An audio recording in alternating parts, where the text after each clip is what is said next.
So here we go, folks. After yesterday's indictment, or I should say arrest and arraignment of Donald Trump, and DA Alvin Bragg's 34-count indictment, which is basically the same charge 34 times with dates changed.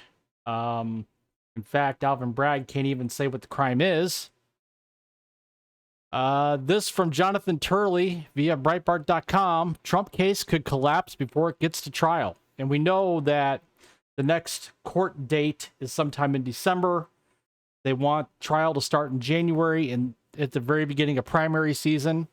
So here we go. George Washington law professor Jonathan Turley is bearish about the long-term prospect of Manhattan District Attorney Alvin Bragg's 34-count indictment against former President Donald Trump.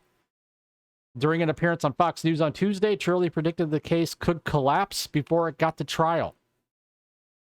There are substantial threshold legal questions here, he said, and this case could collapse before it gets to trial. And this is not the only judge that will have to look at this.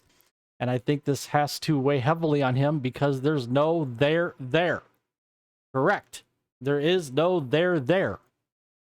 Now, whether he can fill those gaps, we'll have to see. But you would think if you are going to indict a president, you would rise to that moment of history and tell people with precision what it is that you want to convict him on, which DA Alvin Bragg cannot do.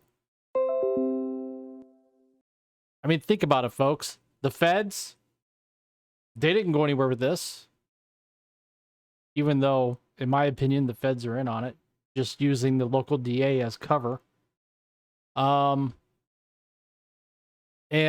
you know, my opinion is when Democrats do this, it's okay, but when a Republican does this, oh my gosh, can't have that. He did something illegal.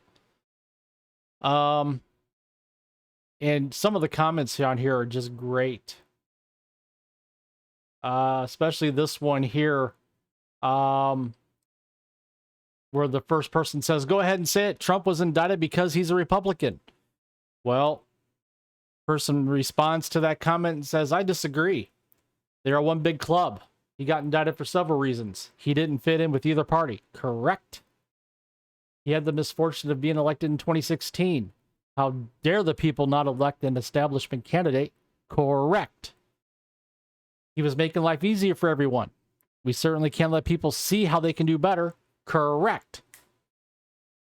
He had the gall to complain about his treatment. Oh my gosh, he's being treated poorly and he complains about it. Who wouldn't? And he had the nerve to run for president again. So, you know, I'd like to hear your opinions. Please comment down below. Let me know what you think. Please smash that like button. That helps out my channel with the YouTube algorithm. So my channel can get promoted and I can start building a thriving community where I want to have quite a bit of engagement. Subscribe, hit the notification bell to get notified when I post videos on a daily basis during the week. And as always, I thank you for tuning in. Thank you for watching, and we will see you in the next video.